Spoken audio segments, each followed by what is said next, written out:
Hi, thank you. It is a joy to be here. I just had a wonderful tour of the library, and it's a stunning location. Tomorrow I hope to do the entire 45 miles of the walking tour. But anyway, thanks very much. So, I am here to talk about the world and the state of it, and perhaps after, 2008, 2009, 2010, after 5 years of pretty much bad news on the global economy and the state of the world, I actually still think the world is a better place to live today than it has ever been before, and I want to explain why, and end on why that matters here at home, here in the United States. The rest of the world being a better place to live is just great news for us. Pardon me. Ooh, lordy. What did I do? There we go.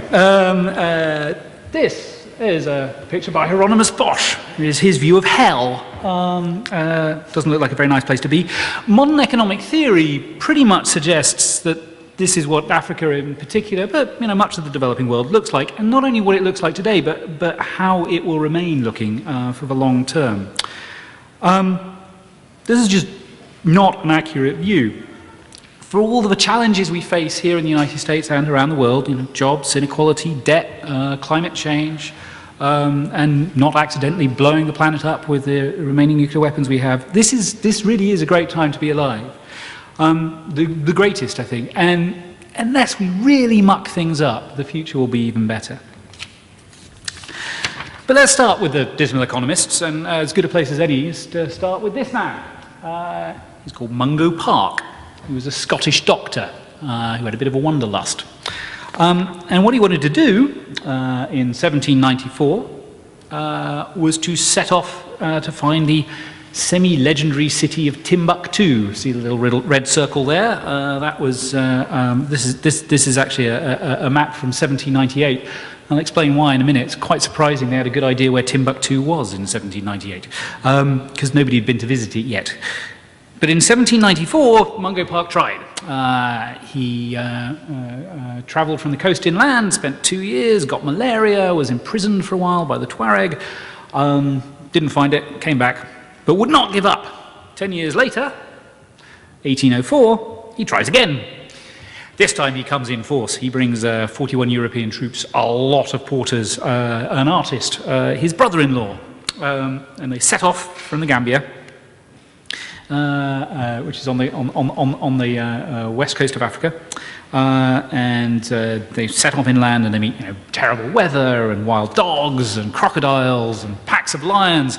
But actually, what really did for them was not the big animals; it was the teeny ones. It was dysentery and malaria and other maladies that today we would call neglected tropical diseases. By August 19th of 1805, they had reached the Niger River at Sego. They travelled 500 miles. By that point, only 12 of the 43 Europeans who had set off were still alive. And as they make their way down the river, more and more of them die of disease. Mungo Park's last letter, delivered back to Britain via a porter, said, "Party reduced to 3 soldiers, 1 deranged in his mind, Lieutenant Martin and myself." They did actually make it to Timbuktu, although they couldn't get off the boat because the Tuareg weren't too pleased to see them and were shooting arrows at them. So they sailed on past Timbuktu, back down towards modern Nigeria. They were ambushed at some rapids on the river, and the last 2, Martin and Mungo Park, threw themselves overboard and were never seen again. So those 2 probably drowned, maybe were shot.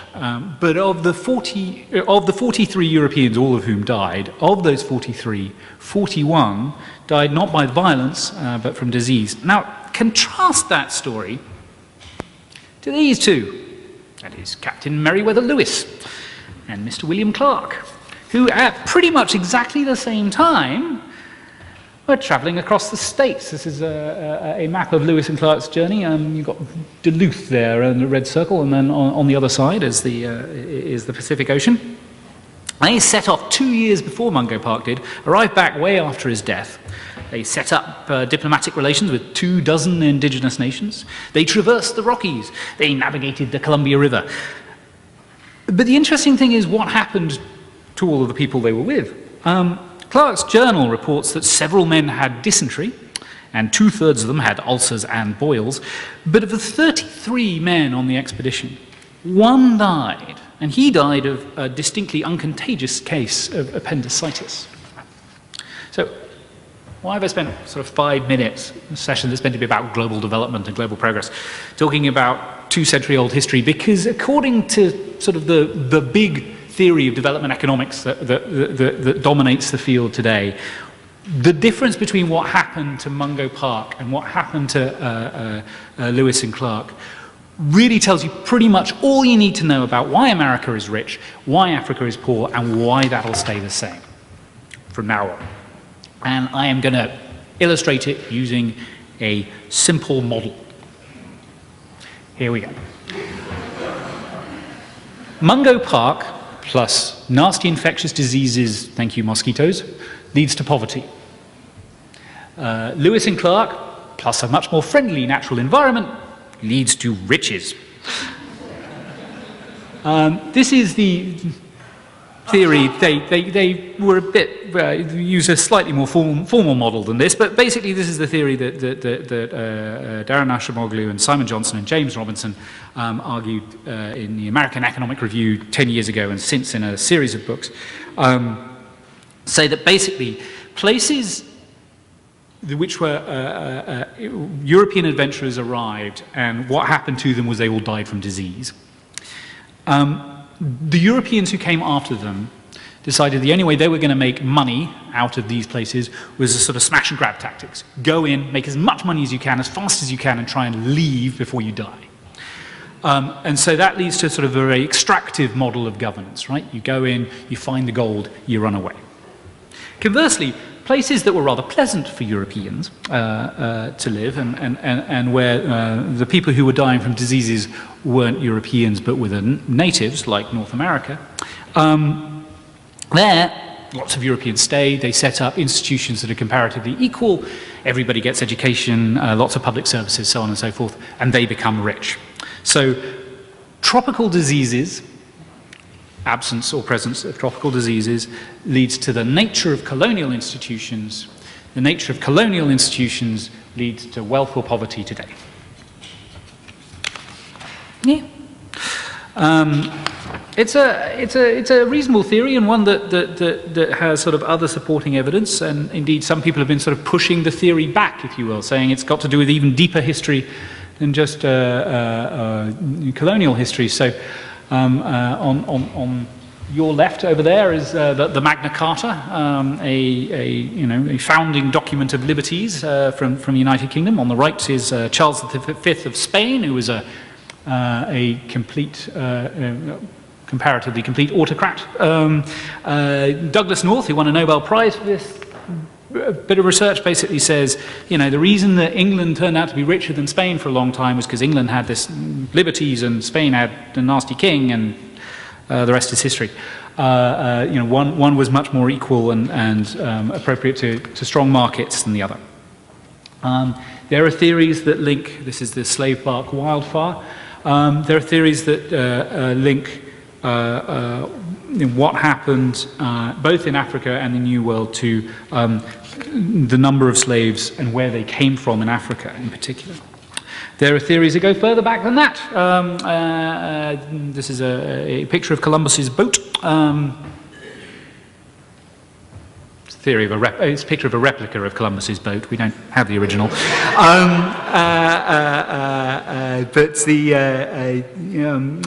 Bill Eastley and Diego Coman and colleagues basically they have a paper called "Was the Wealth and Poverty of the World Decided in 1000 AD?" To which they answer, no, it was decided in 1000 BC. Ha! And the reason that you can tell who's going to be rich today on the basis of were your great ancestors back in 1000 BC, did they know how to use a compass? Did they have a wheel? And basically, if they knew how to use a compass and a wheel in 1000 BC, you're rich today. Otherwise, you're stuffed.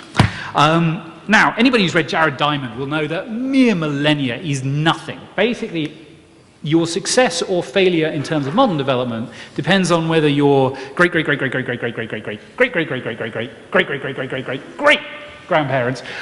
came from a continent which is it's tall but narrow, or long and wide.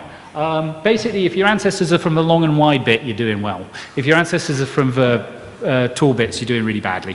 Honestly, that's pretty much Guns, Germs and Steel in one page. By the way, I think it's a wonderful book. Do read it.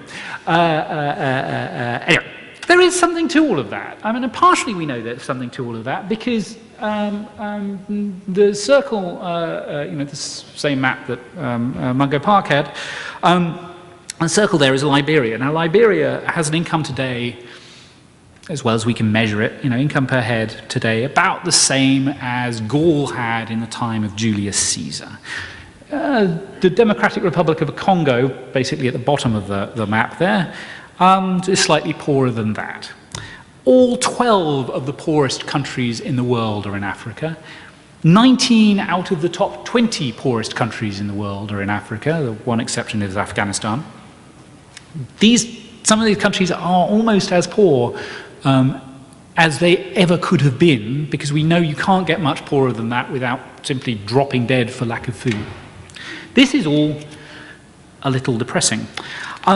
It's depressing that parts of Africa are still that poor, but also it's depressing because the causal story suggested by these great economists, Nobel Prize-winning economists, is that the reason they're poor has got to do with millennia of history, which suggests something about the future, right?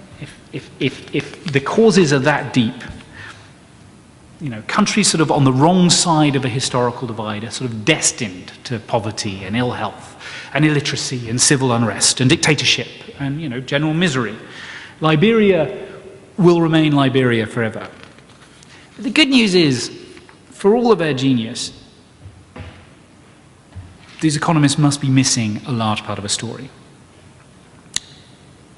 If history is destiny, for example, it is rather hard to explain this picture.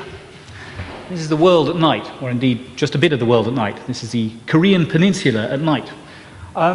The red outlines, which have moved over a bit, but the north red outline is North Korea.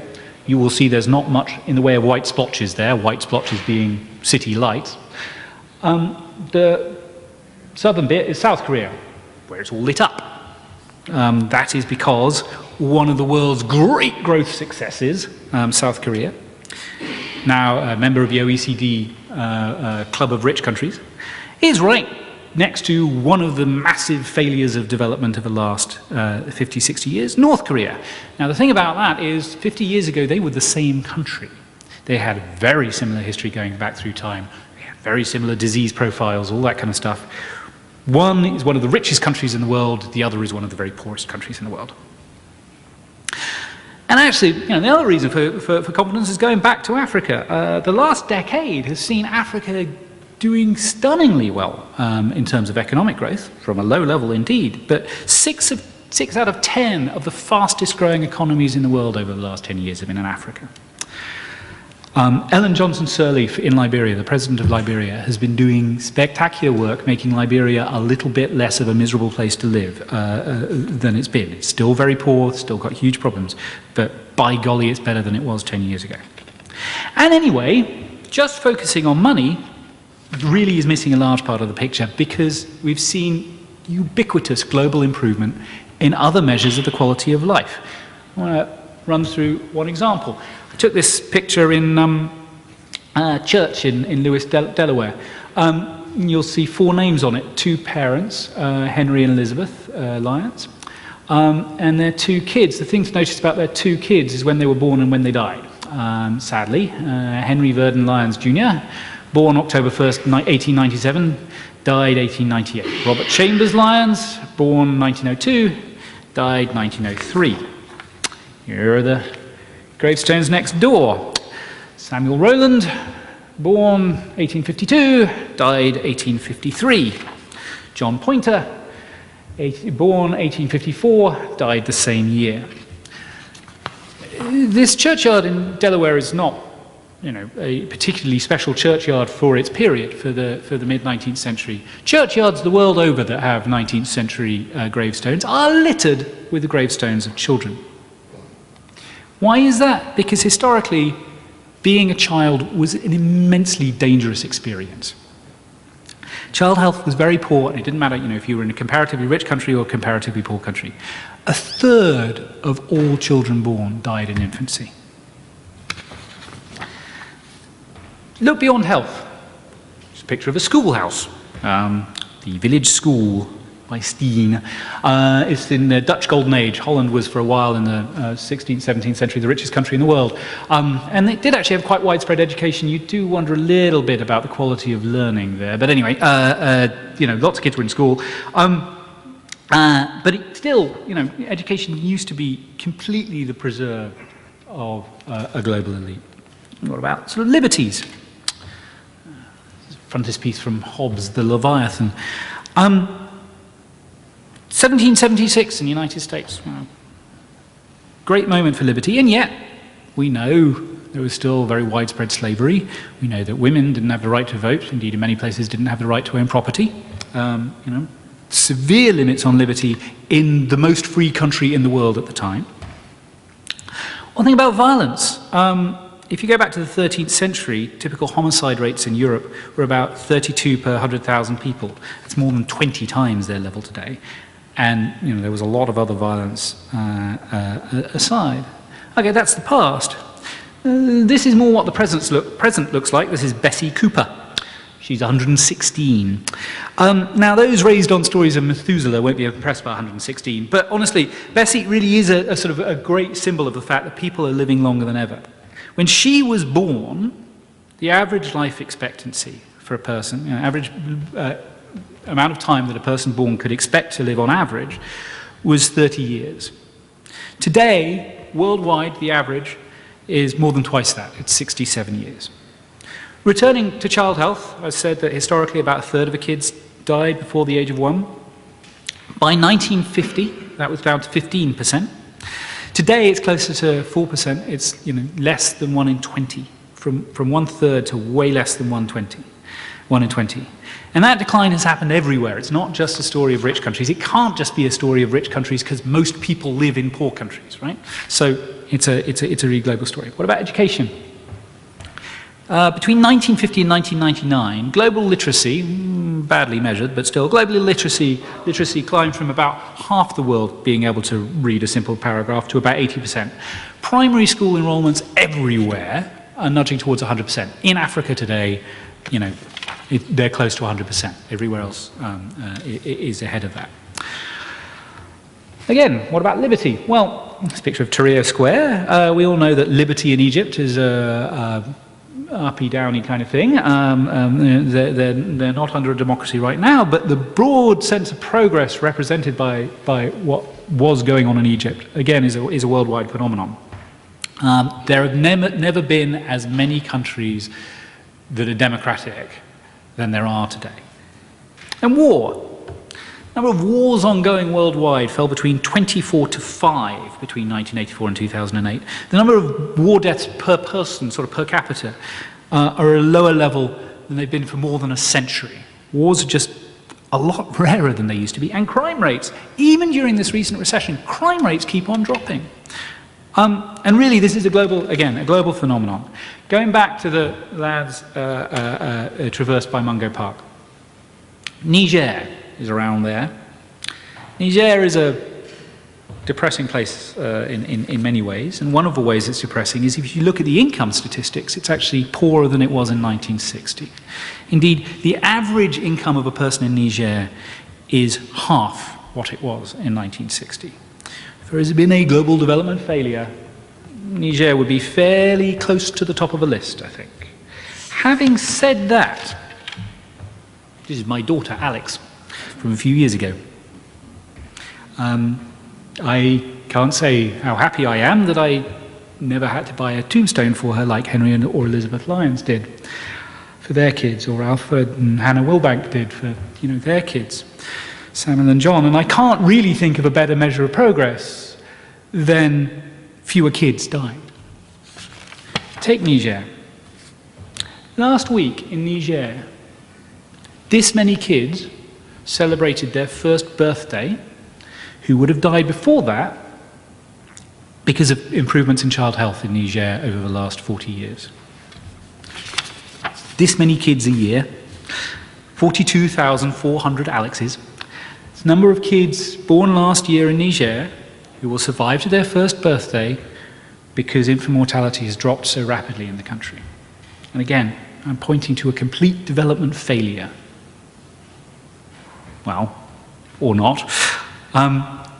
Child mortality and infant mortality in Niger is still way too high, but don't tell me that 42,000 children not dying, 84,000 odd parents not facing the pain of burying their one-year-old isn't immense progress. The global figure is 220 times that. Every year, over 9 million kids survive to their first birthday who would have died if infant mortality rates were what they were in 1960. And Niger isn't sort of, one-off. There are actually 12 countries we know of where incomes have dropped since 1960 worldwide, by an average by over a quarter. And over the same time, all of them have seen literacy increases. Indeed, literacy on average across those countries has doubled. All of them have seen increases in life expectancy. Indeed, in the average country, life expectancy has gone up 10 years. So these development failures, they're poorer than they've ever been, are still only failures on one measure. On a bunch of other measures, they're a real success. Which tells you something. If their income's going down, their quality of life is going up. Income is not the thing that is driving quality of life improvements. Indeed, frankly, if you look at the relationship between faster and slower income growth across countries and faster and slower growth in health or education or civil rights outcomes, it's incredibly weak. Income is not what's driving these broader measures. One thing, sadly, that is associated with more income is more pollution, but I'll come back to that. So what changed? Well, it's not that medicine was unheard of in the old days. Here is a picture from the 16th century of a doctor treating a case of love sickness. So, there were doctors around, although you can tell a bit about the attitudes people had towards them. The guy at the back right over there is holding a cod and sort of waving it about, which apparently, if you were in being a cod doctor was an expression in 17th century Holland, meant you weren't a very good one, I think. So she's probably going to stay lovesick. Anyway, so there were doctors, they weren't very good. Contrast, and I'm glad this is before dinner. This is a picture of somebody with smallpox. Probably half the people in the room, more than that, won't have been vaccinated against smallpox. Don't worry, we've wiped it out globally, which is incredibly good news, because before we wiped it out globally, and that was declared in 1980, before we wiped it out globally, it killed 300 to 500 million people in the 20th century. It's killing no one today. There's progress. So, simple vaccination. There is a smallpox vaccination. Simple vaccination given to enough people, and we wipe the disease out. It cost about $312 million to do that globally, which, just in case you count in that kind of way, is about the same as the wing of a B-2 bomber. But anyway, pretty cheap deal is what I'm saying, for immense global progress. There are other really cheap things out there that can make a huge difference. Soap. One of the leading causes of death worldwide remains basically diarrhea. But there are ways you can really reduce the amount of diarrhea out there, and washing with soap is one of them. But it's not just a story of health technologies. It's a picture I took in Afghanistan. This is Kabul. It is a murderous traffic jam in Kabul. Why do you have a murderous traffic jam in Kabul? Because the internal combustion engine is spread worldwide. Actually, it's a policeman directing a murderous traffic jam in Kabul. Not very well, I have to say. Athletically, but not very well. But it's not just the internal combustion engine, and it's not just vaccines, and it's not just soap, but it's a whole range of things. The mobile phone, there are, I think, 5 billion mobile phone subscribers worldwide nowadays, spread worldwide. wire, plastic sheeting, bicycle tires, rubber-soled shoes, tarmac. There are all sorts of technologies that really have spread worldwide and are making a huge difference to the quality of life in all sorts of different dimensions. And those things are all cheap, so even very poor people and poor countries can afford to spread them out. It's not just about new technologies, though. It's also about ideas and people just thinking differently. This is a picture of a poster outside a Bangladeshi village. Pretty much it says, if you come to our village, please don't poop in our fields. Back to the diarrhea thing. Big world killer. One of the ways it very easily spreads is if you eat food that has been fecally contaminated. Lots of places in the world don't have very good latrines or toilets, and you know, what are you meant to do? You go into the field. Well, just sort of, this is a local Bangladeshi NGO, wanders into villages, says, you know, can we have a quick meeting? Everybody sits around and they go, let's just think through what happens when you go poop in the fields. And actually this rather simple intervention done in the right way, you know, by local Bangladeshis with Bangladeshi villagers, working through how can we answer this problem, leads to really dramatic reductions in cases of diarrhea, and that means dramatic reductions in death. That's one idea that's spread. Then here's another one. These are girls in school. In large parts of the world, until fairly recently, the idea that you would send your girl to school is nuts. Why would you send your girl to school? What are you going to do in school? Nowadays, doesn't matter where you are, girls are going to school almost as much, if not more, than boys are going to school. So even in some rather surprising places. So if you look at Iran, for example, not a country with the best record on gender equality, I have to say, but one way Iran is interesting is it's got more women in university and college than it's got men in university and college. The enrollment rate for women is higher than it is for men. So there's just a sea change in attitudes from why would you send girls to school to, of course we ought to send girls to school. And it's happened over the last 50 or 60 years, and it's had a massive impact. Here is Eleanor Roosevelt, the Universal Declaration of Human Rights. Now, I'm not saying the Universal Declaration of Human Rights, which is a wonderful document, somewhat based on the US Constitution, passed by the UN, agreed to by pretty much every country in the world. In pretty much the text of that is in a lot of the world's constitutions. Now, I'm not saying it's honored all over the world at all the time. It isn't. There are obscene human rights abuses going on. But the fact is, almost everywhere in the world now, the abuses against it are abuses against national law. It's illegal to do something that is against the Universal Declaration of Human Rights. The norm is now we should respect human rights everywhere. Doesn't mean it's always happening, but the norm is that, and that wasn't true 50 years ago. And norms matter. We're changing ideas about, you know, how societies should work in a way that is expanding liberty and reducing violence worldwide. That has knock-on effects. This is Parson Malthus, he of a Malthusian threat. Basically, he said, people are a bit like bunny rabbits. They keep on breeding until they run out of forage, and then they drop dead, and then the population goes down again, and then they start breeding really fast. And anyway, that was sort of his theory about the way the world worked. His theory about the way the world worked was possibly, plausibly kind of true some places in 1800 when he wrote his book. Nowhere worldwide is in a Malthusian situation anymore. Nowhere. There is not a single country in the world that sees a kind of limit to production of the kind he was talking about, meaning that populations are going to bump up against it and we're all going to starve. We know that for a bunch of reasons. One is there is not a single economy in the world outside of a Democratic Republic of the Congo which is not twice the size that it was 20 or 30 years ago. There is no limit to production. Everywhere, economies are getting bigger. Now, some places, populations are getting bigger too, right? So they're not getting a lot richer a lot faster, but there's not the limit to production that Malthus talked about. But the other reason we know that he's pretty much wrong everywhere, is if you look at where famines happen nowadays, one, they don't happen most places nowadays.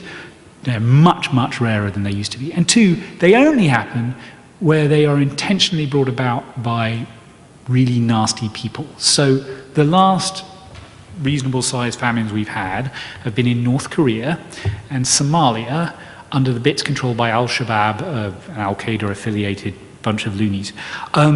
Basically, only in places where you have people in charge who are that dispassionate about human well-being do you see anybody die of famine. So Malthus out the window, completely wrong. And that's great news. Not to say everything is perfect. There is a neo-Malthusian threat, if you will. Some people put it that way, which is what we're doing to the global environment. This is just, the NOAA estimates of global temperatures over the last little bit. As you can tell, they've been going up. And this is due to human action, and it is due to the amount of carbon dioxide we're putting into the atmosphere. And that's a real threat, going back to the earlier picture. Richer countries burn more coal, burn more oil, burn more gas. The rest of the world is getting richer. That is putting more pressure on this picture. So China is now the world's largest polluter, and that is a real issue that we have to face together as a global community. So I don't want to say everything is perfect and there are no threats. But this one is manageable. We already have the technologies to dramatically reduce how much carbon dioxide we put into the atmosphere. So it takes political will, not some miracle act of God.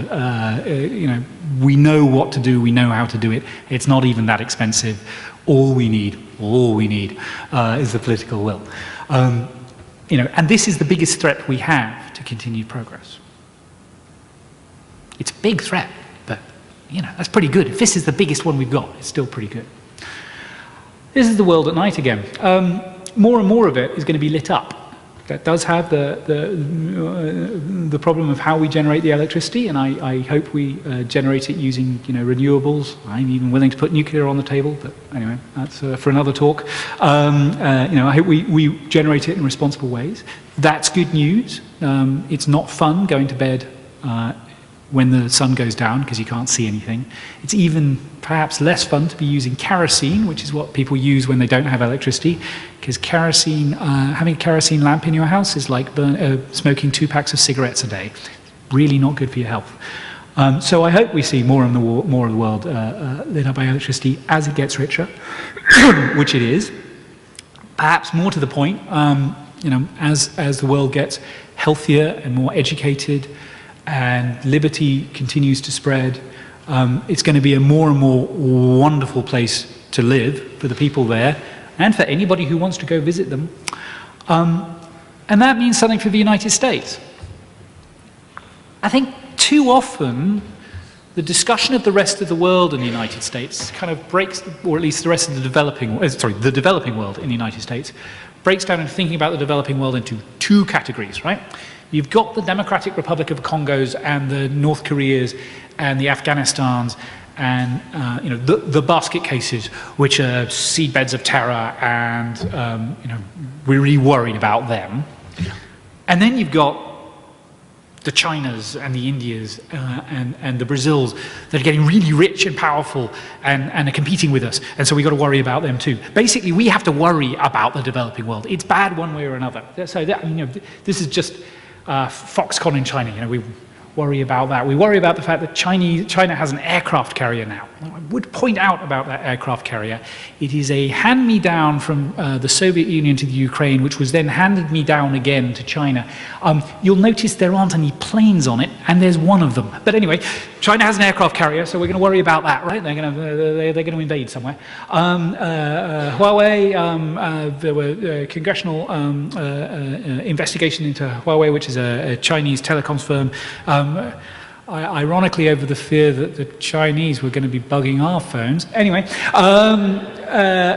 outsourced, gosh, they're going to take all of our jobs, right? This is the kind of, this is the way we view the more successful part of the developing world.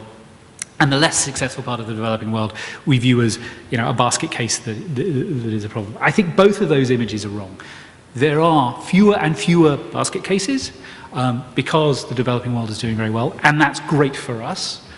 Not least because it reduces terror threats and reduces the need to intervene on humanitarian grounds.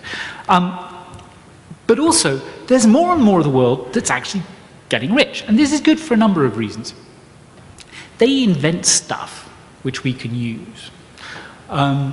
India actually has, an Indian company has a patent on a form of cement manufacture that uses a lot less water and is much more efficient. We can use that technology. We might have to license it, but we can use it, and then we can use less water in making cement, and that has knock-on effects with cement manufacture. Turns out to be a big source of carbon dioxide. Using this approach uses less carbon dioxide, so good for the planet. They invent lots of stuff. They make lots of stuff very cheaply, which we buy, which actually, it's not really a bad thing, right? It means we can buy more stuff. But it's not just us buying it as final consumers. We buy their tires. That means transporting stuff on our roads is cheaper. The growth of global trade has been one of the most powerful forces for global growth in the past. It will continue to be so. It's good news that they are making stuff that we want.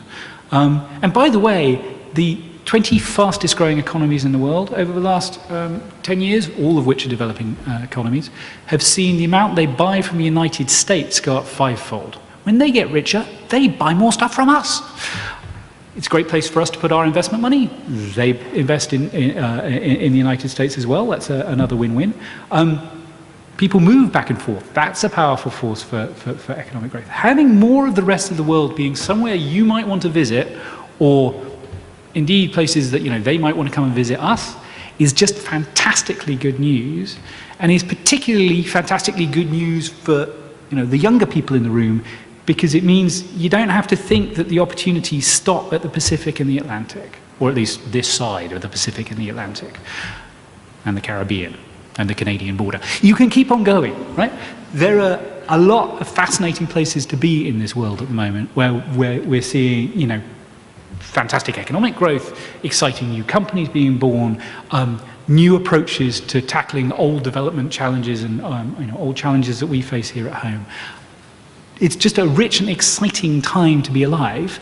And again, as long as we don't muck up on climate change, the future's going to be even better.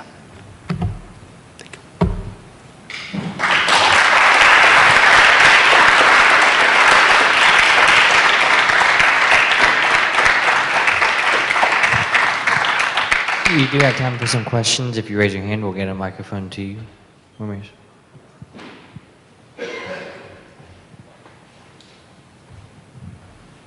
first of all, thank you for visiting the school.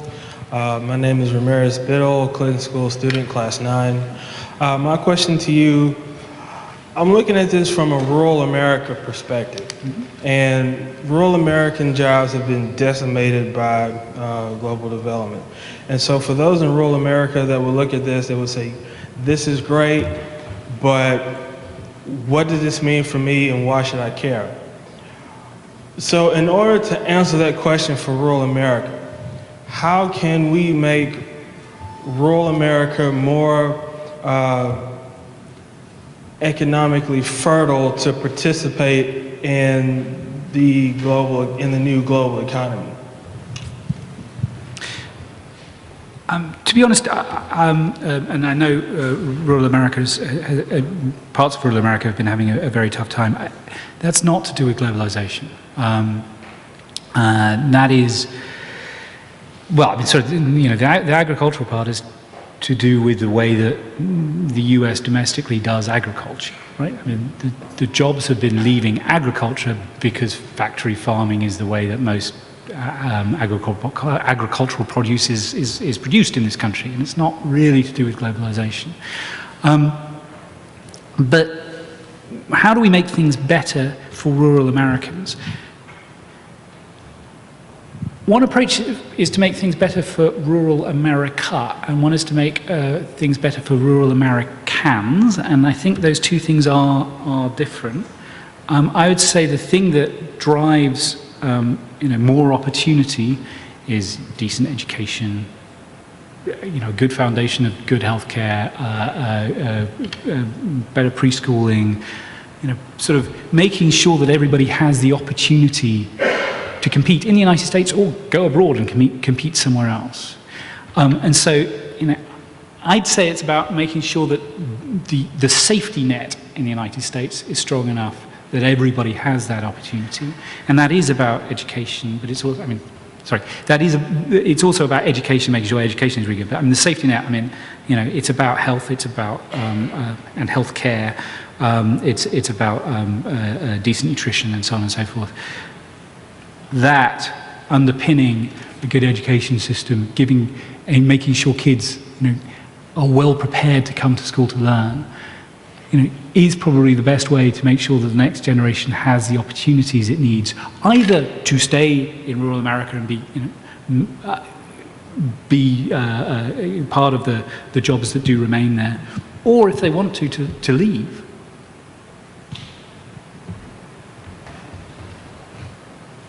Coming to you, Henry.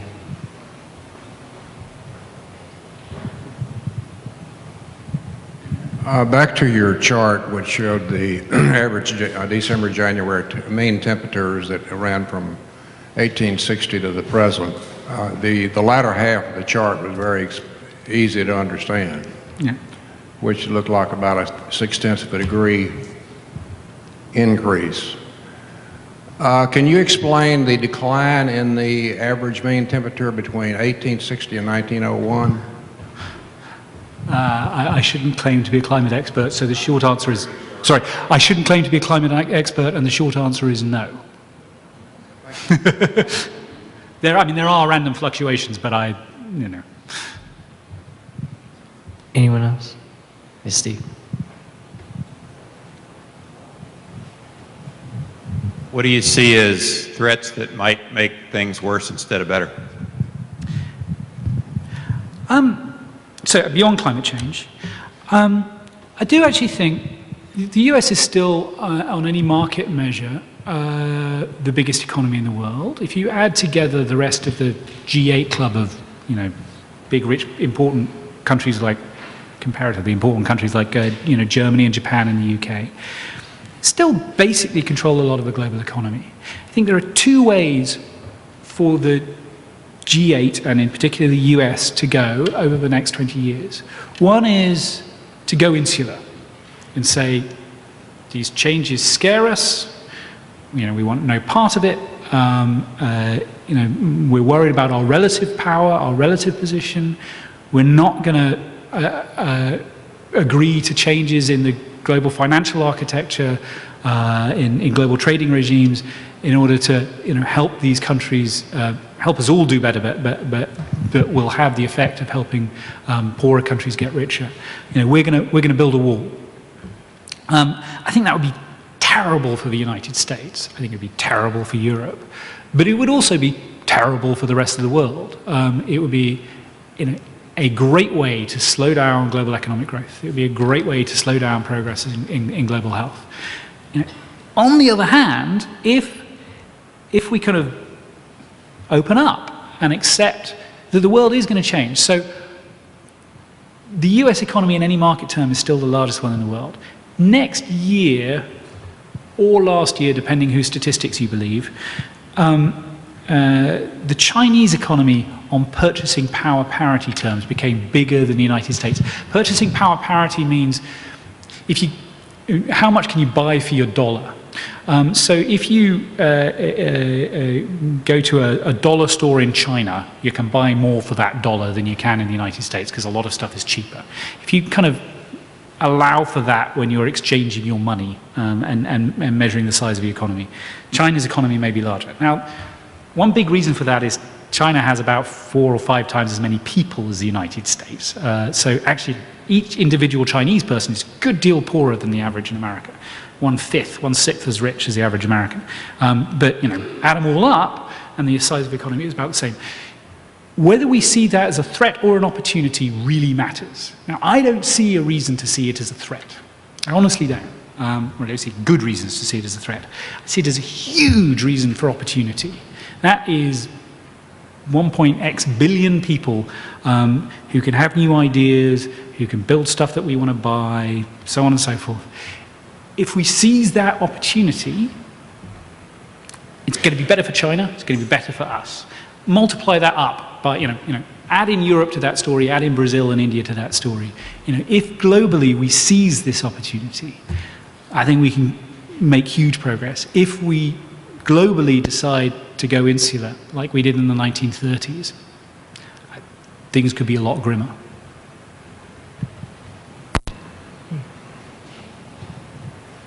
Hello, Mr. King. Thanks again for coming and speaking at the school today.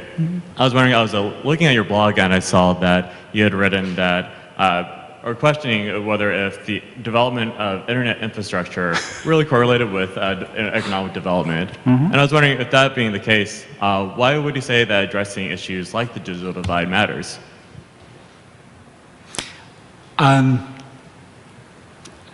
I did, so I have to defend it.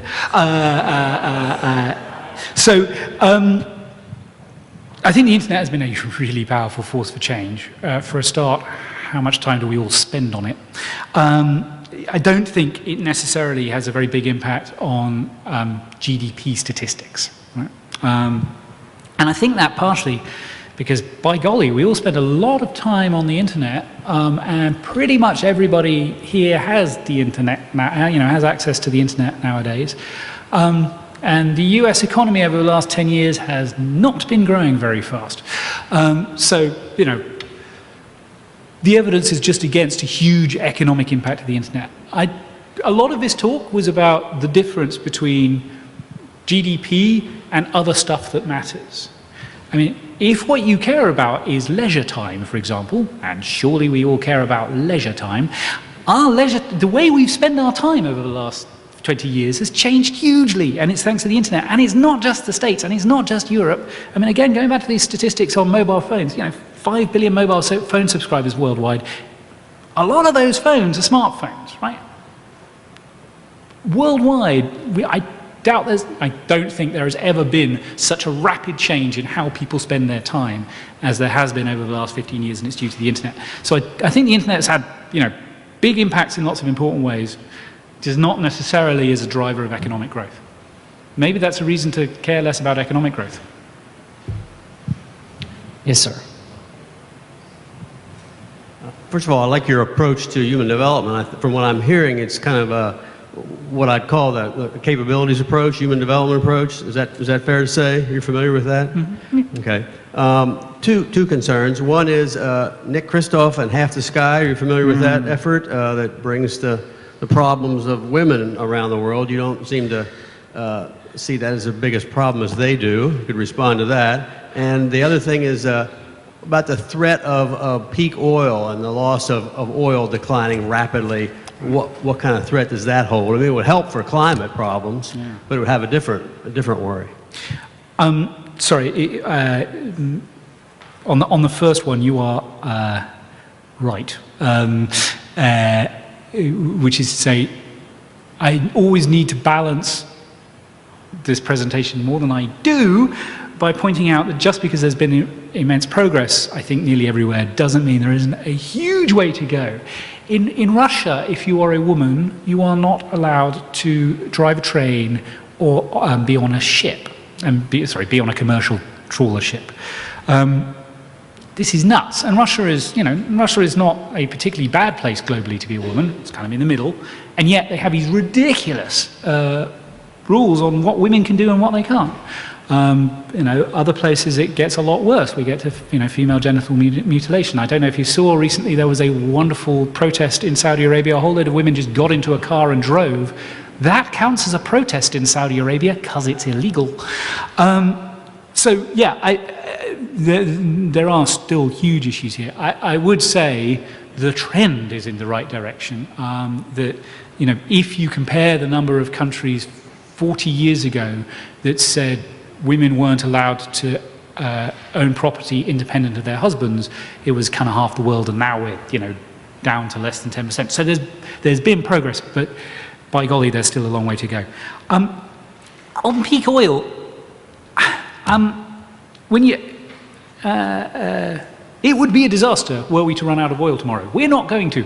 If you look at sort of global reserves, they keep on going up, despite the fact we're taking the stuff out of the ground. And I hope we don't get all the oil out of the Canadian tar sands, because that really would be pretty bad for the environment. But there's a lot down there. So I really think the problem isn't peak oil, it's that we've got too much for our own good to some extent. Now, peak oil is actually not about running out of oil as much as it is about the price of oil. And the price of oil still has a dramatic effect on the global economy. And I don't mean for my sort of long-term general optimism on this issue, i.e. there's quite enough oil, thank you very much, in the long term, to hide the fact that that doesn't mean that over the next 10 years we couldn't see dramatic fluctuations in oil prices. Due to just China growing richer, it's now big enough that if China grows rich fast, it can rather rapidly outstrip growth in supply in not just oil, but copper and a whole load of things. And that's some of what's been happening over the last 10 years. So in the short term, this could be a real issue for global volatility. I think in the long term, as I say, the risk isn't too little oil, it's too much. Charles, thank you so much for coming to the Quinn School. Thank all of you for coming out. I appreciate it. His book is available over here if you want to learn more about what he's doing. And we'll see you at the next one. Thanks again. Thank you very much.